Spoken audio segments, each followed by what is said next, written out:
This is the Cinestudy live stream where we're going to watch some of the shorts you've made from our material and we're going to review it. I'm here with Greg Sabo. Hey there, everybody. A cinematographer on this project. Yeah, Greg shot these. We did these several years ago, originally for the TV show Frame Lines, but then that's branched off now. The interactive stuff is now Cinestudy. So the big thing with these is we shot these with the intent of putting out the footage in 4K for people to edit on their own. And this is our chance because the setup is, you know, I directed it, you shot it, they're acting as our editor. I gave them the notes on how I wanted it edited, but it's up to them. So it's essentially we're emulating the experience of what it's like to be an editor working for a director. Right. And so, but here's our chance to give them the feedback. Yeah. As, you know, producers and directors and cinematographers. All right. So the first one we're going to look at is from Catherine Chase. Okay. This is the horror challenge. So let's give this a whirl. See what Catherine did with this. Oh,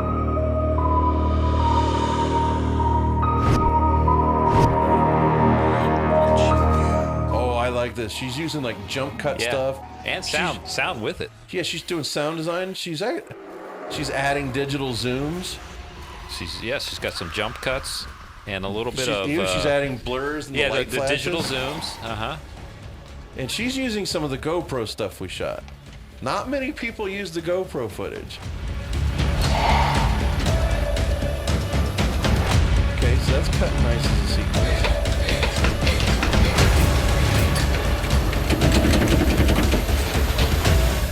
Nice. She's using some of that cutting on motion that I like. Like, in a wider shot, you'll see, like, the axe moving in one direction. Yeah, this is working really well. That's actually shot in my kitchen. Hey. Yeah, I remember. I just had the weirdest dream. Hey, there's Jocelyn. There was this guy, he was a maniac in this yellow suit, and he had an axe, and he was chasing me, and he, like, was going to kill me. It's terrible. Yeah, it seems so real. Yeah. You need this more than I do. Thanks. So interesting. Right. She made some great choices.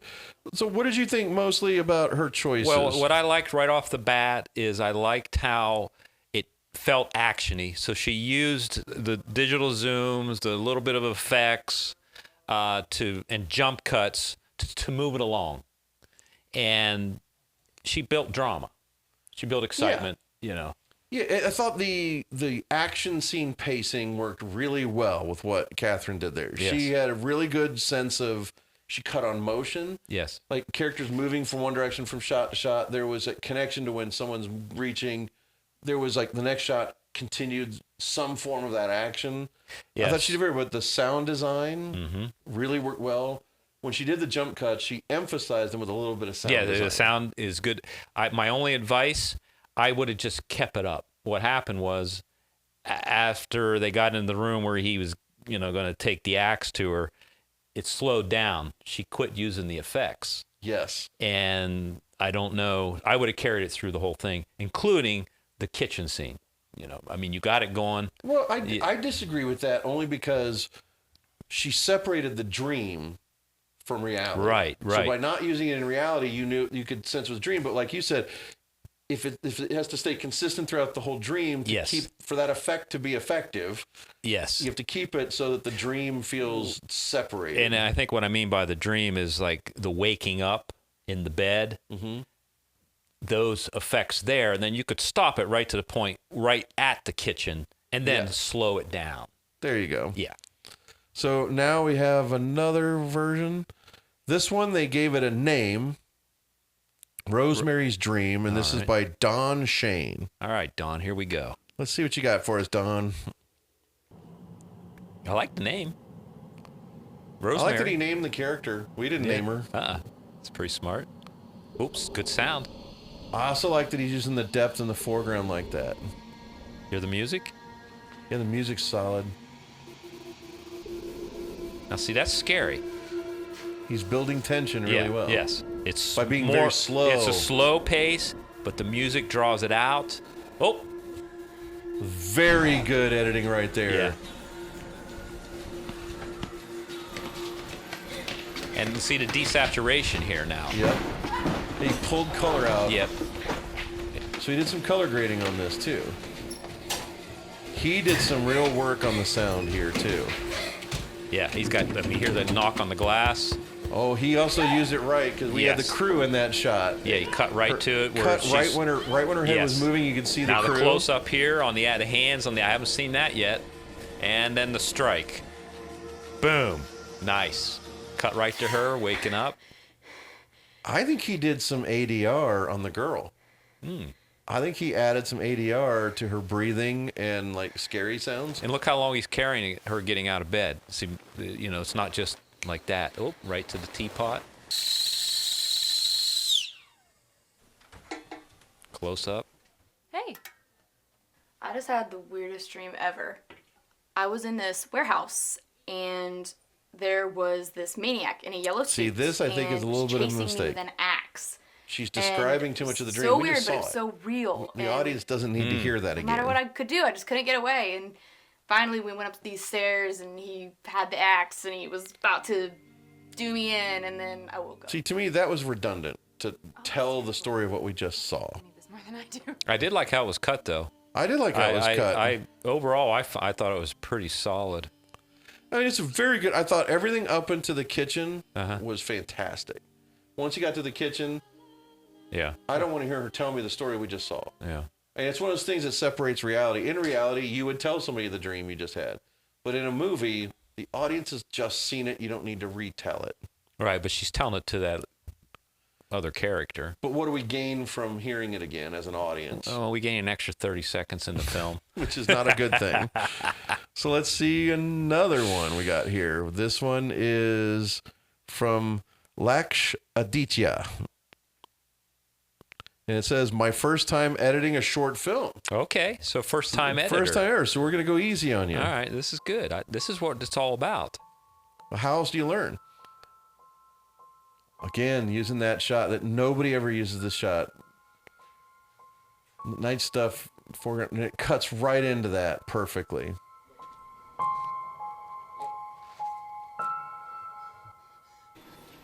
See, I would have tightened it up. There's no sound, just music. Now there's a little bit of the ambient sound.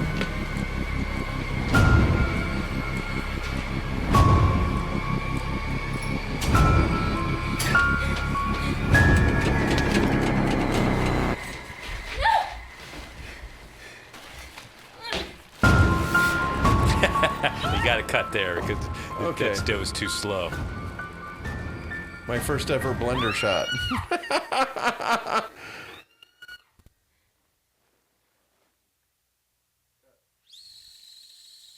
Well, you know, for first time.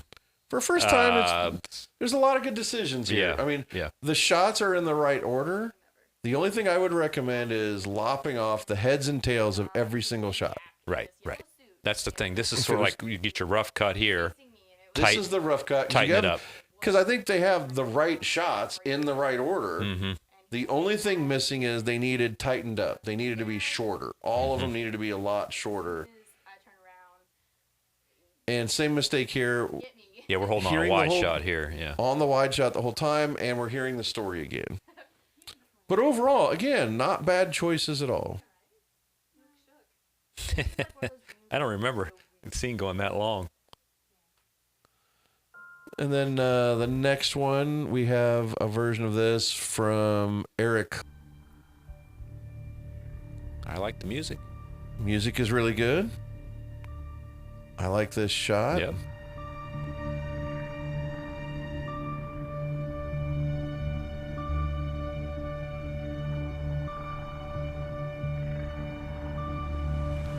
So I just remember shooting in this warehouse. She's like, I shouldn't have looked around the corner. He would have never saw me. Wow, the music choice here is really good. Yeah, definitely.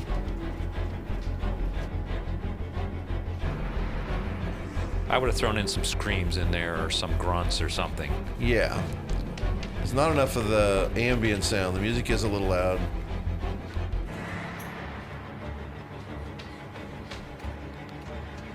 Almost see the crew in that shot. You know what would have been great if we would have done? Ooh, I like that. Yeah. That's a different angle I don't remember. I like it going out of focus. See, now, yeah, that's a great shot. Follow that down till you got a real struggle going on here. That's done well. I do like that transition. That transition worked really, really, really well. Ooh, Whoa. he completely cut out the kitchen. Yeah, nice. Not a bad decision. Yeah, it's a good that idea. That really worked with his cut to not go to the kitchen at all. You know what I was just thinking that would have been so cool? I mean, this would have required more time on our part. So when he comes through the door and he's got the axe, right? Well, it just so happens that he also has a hatchet. He just throws it when she's right against the glass window. Like it Shattered just, it. it hits her in the back and the blood just all across the... That would have been interesting, but it Yeah. would have taken way more time, and we didn't bring any blood or squibs or anything. I never thought of any of that till after watching all these edits. No, but the fun thing was, like, we shot that night in that warehouse. We shot all over, and I love that there's that one shot that when she pops her head up, like at the time, we shot this in 2016. Yeah, jeez. And it was right after Star Wars, the trailer, the trailer for Star Wars Force Awakens. They had this shot where they're on the desert. Stormtrooper guy pops his head up and the fast rack focus. You're like, I love that idea, but I'm going to add a dolly move. And we had the Dana dolly and added it, and I loved that. That was that innovation. Yeah. And that's one of those where the relationship between a director and cinematographer. Yes. I have this idea, I'm adamant, and you're like, I've got a twist on it. Yeah. And the fact that we did both in one shot, that's where director working with cinematographer and taking good ideas and using them is always essential. Yeah. So let's look at this next one. So far all of them are decent. Yeah. There hasn't really been one where like, oh gosh, why did you do that? This one is Originate Media, the Dream final version. Well, big old Oh, nice. Cinestudy. They're Yeah. actually giving the Cinestudy credit and going into their own credits. That's cool. I like it. I like that. Ooh, and some animation intro. They're doing an animated set. Show it. They made their own exterior. That's impressive. That's brilliant. I couldn't tell that was a drone shot or CGI. Looked like CGI. Yeah, CGI. Look at this color grade. They darkened it up and they did a different saturation. I love this color grade. Really crushed the blacks here. Yeah. Well, you can still see what's going on. There's still some detail in there. Ooh, I think they sped up those shots a little bit. Yeah, too. it looked different. I mean, it's. Well, yeah, look at how sped up look that at is. that. It's like. That's not, but it's not unnatural. The old gimpy guy's got he can move. He can move. All of these shots are sped up. Okay, we're on the doorknob a little long.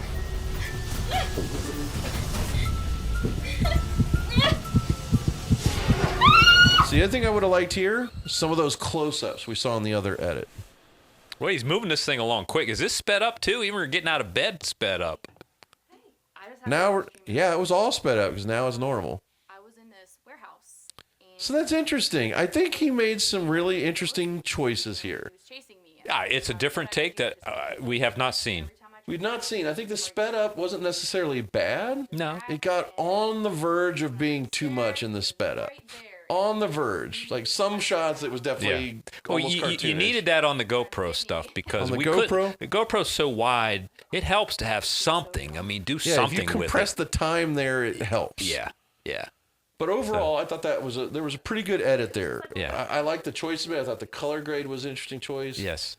But during that final struggle, he stayed on the mediums of the two of them struggling.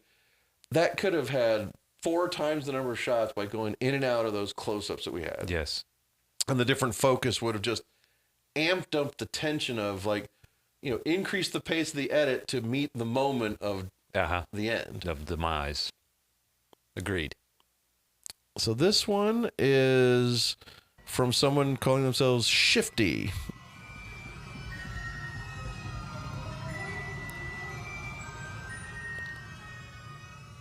Okay. So this looks a little closer to the raw footage. Like no color grade. Yeah, this is like raw. This is minimal color grade where Yeah. I think that it's the blacks are just too milky. I like that choice of double checking it. That was all really nice. Yeah. This is nice. Yeah. This is pretty good. That looks... nice sound. Now, see, that sound there helps. Yeah, I like that. Oh, look, we haven't seen this one yet. We haven't seen around here when we... This is a great way to give this a little more drama. Yeah, and look how they made it feel like. Those are some great editorial choices to make it seem like as you go around the cars, it justified the turn up the stairs. You know, I totally... there's the crew. There you are. Oh, missed that Because this part. shot's being shot by your son, Zach, and you were inside the room getting these shots. I love this one.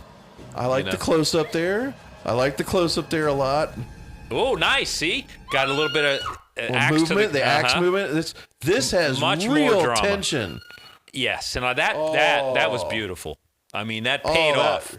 She struggled. She fought him. He missed her. And then, man, he got her. And I like this, how they cut, Cutting back and forth. Yes. It's like, oh, yeah, the kettle's going. I was in this warehouse, and there was this maniac in a yellow suit. And he was chasing me all through this warehouse. Interesting. There's some really good choices in here, Shifty. I think Shifty did a good job of shifting it. Yes, he did. That name Shifty does not apply. I think he seems pretty straight up to me there. Yeah. Weird. So we got Angela's take that's here on Vimeo. Axe Mare. I love some of the inventive names people are coming up with this stuff too. So let's see this version. Ooh, a pan up to start. I like to look out like that. See, she's already looking, hearing, like, that makes more sense to me. Like, what do I hear? Yep. Instead of popping up too late. She's nervous. He's rounding a corner. He hasn't seen her yet, but she sees him, so she's like, I'm going to make a run for it. Nice. I like that. See, now that works better for me as far as discovering her. He hears her take off. Yep. A little bit too much there of a jog going on there. Oh, the music. He's got a little John Carpenter vibe. Let's see if he uses the other shot. Nope. We're hearing the steps really clear, though.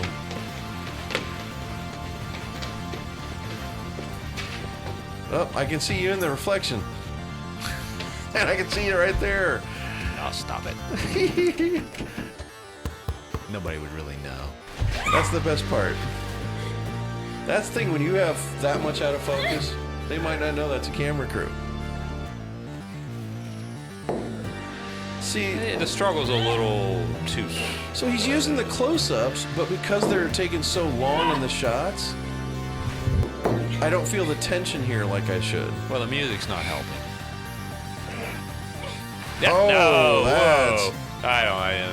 Sorry, that didn't work. But the transition from screaming into the... That was really good. Yeah. Hey. I just had the weirdest dream ever.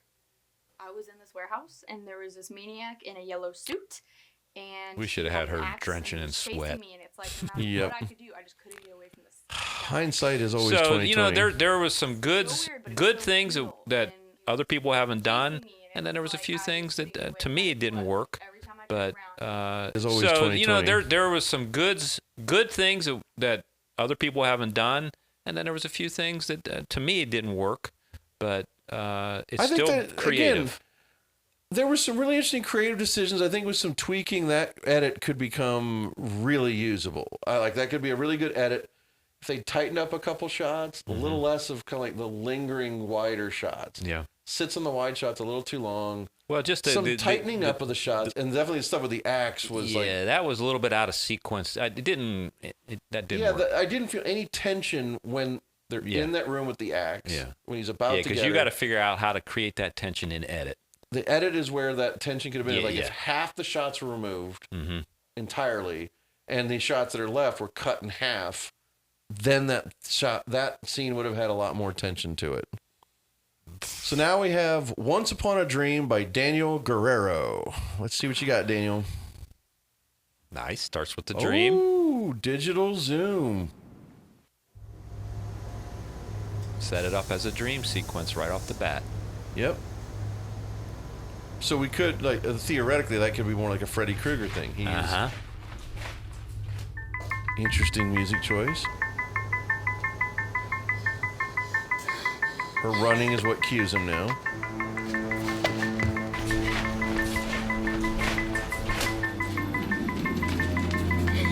Nice use of the ambient sound. Oh, There you go. Finally. Doing the feet, going around the cars Yes. again. See, I like all that better than the table myself. I just like those shots better. Got her up the steps real quick. She ran back into the Yep. axe thing. We've That had a nuts. couple like that. I like that better. I like this. She gave up too soon. But that's an interesting Oh choice. yeah, yeah, the strike. So then he used a different kind of cut to show the strike. I like it. Yeah, that after he added that worked. Or I like the choice that he went brief. yeah. It doesn't have to be No, prolonged. no. I was in a warehouse, and there was this maniac in a yellow suit. And I do like the he color had in an the axe, kitchen. And he was Ooh. chasing me, and it's like no matter what I could do, I just couldn't get away from this guy, whoever he was. He was in a mask, and it was so weird, but it was so real. And He used no matter what I everything. could do, I just couldn't get away. And finally, we went up these stairs, and he had the axe, and he was about to do me in, and then I woke up. And That's another good terrible. storytelling. I mean, it's Yeah, I like these alternate cuts. He created a good story out of it. He managed to use a bunch of different stuff in the telling of it, which justifies it a little better. So this is interesting. I mean, it's truly amazing to me. What's truly amazing is like how limitless the edits can be. Yeah, There's yes. a bunch of similarities, but they were all distinctly different. They were all different, and None of them were necessarily bad edits, no, but the ones that some were better than others, but the ones that were not as good, they just need a little bit of tweaking to make them good. I mean, it does show you how an editor can turn and tell the whole story with, not even being on the shoot. It can completely change the storyline or the timeline. The or, chronology can Yes. entirely be manipulated by the Yes. editor. They did it as flashbacks. Some let you know out of the way, beginning right out right. of the gate. It's a dream sequence. Others are like, oh, I'm telling you at the end, it's a dream sequence. Others would do back and forth. So just so many different options.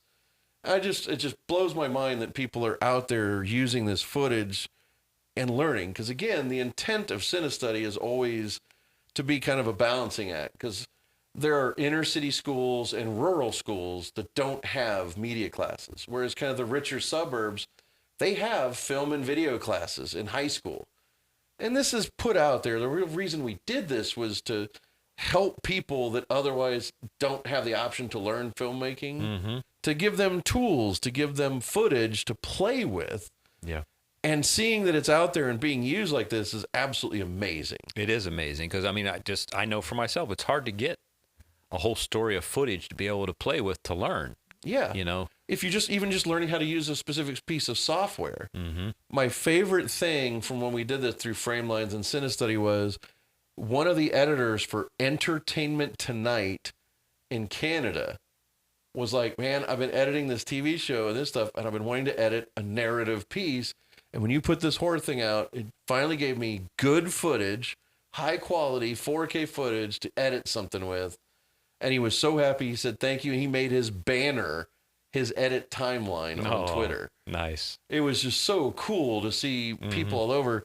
And there are students like this. Some of this footage that we've done has been used at like USC Film School has used some of the footage. Full Sail University uses some of the footage.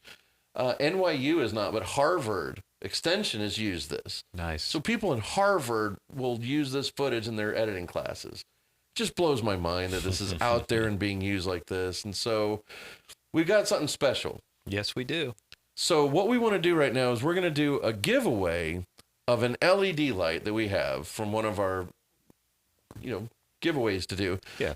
So what do we have here? Well, we've got a on camera, or you can use it however you want, RGB plus white tungsten light that can use it in the background as an effect. It actually does lightning. It does party. It does all kind of little effects. It's a nice little light, digital meter on the back. Great for a lot of it's things. got a built-in battery, right? Yeah. Oh yeah. Yeah. So the Built-in cool thing is, battery. like if you want to use charging that cable. if you want to use it as a little mini spot to highlight something in the background, like a bookshelf or something in the back of a shot, it's good. Ooh, If you want to do red. effects type stuff, Scary. is all. I mean, I have a bunch of those, and I love them, and I keep them in my bag all the time because they make a nice. Like you said, sometimes you just need a little fill. Yeah. It's nice to have a little fill that you can put on a camera, even Hollywood it and hold it. Well, even if we were, they didn't have something like this when we shot this, but Yeah, that didn't exist. If I had 20 of these, I could set them all over the place, and one would be red, one would be blue, and just as we whip by it with the camera, I mean, be creative. Just like an editor, you can be creative with your lighting. Yeah, and the size factor and the batteries just make it so useful. Oh, yeah. So what we're going to do is we're going to give this one away. So if you comment on this video and hashtag Sunnyboo, hashtag Cinestudy, whoever has the most likes on their comment or on their shares, we'll get in touch, and then we'll ship it right to you. So anyway, this has been the kind of the Cinestudy live study. Again, the whole idea is we're emulating that relationship between the producers and director and an editor. And in this case, the virtual editor is you, whoever edited this. So we're planning on doing more of these. We're going to watch and review your edits of some of the other stuff. I think we're going to look at the accidental art shorts, the refractory short. We're going to start going through some of this other stuff too, and just do the same thing. We're going to give you our notes. And do you have to follow our notes? No. But, if you're still learning, this is the beginning. This is how it works in professional situations. The director will give the editor notes. And that's what we're doing right now. Yeah. So hopefully people will learn something from this. We're gonna hopefully get more new footage to put out there for new shorts to make. I mean, since the history of it, people have learned a lot from this, and have been very thankful for the footage, and it's just been fantastic. So we're going to elaborate on it after all this time. And maybe we can also throw a little shout out to our new podcast where we talk about a lot of film projects. Oh yeah, everybody should check it. We're talking about movies and technology and filmmaking stuff on the Sabo Ross Experiment. Yep, the Sabo Ross Experiment. And this is not this, but even Cinestudy has been a great experiment. Indeed.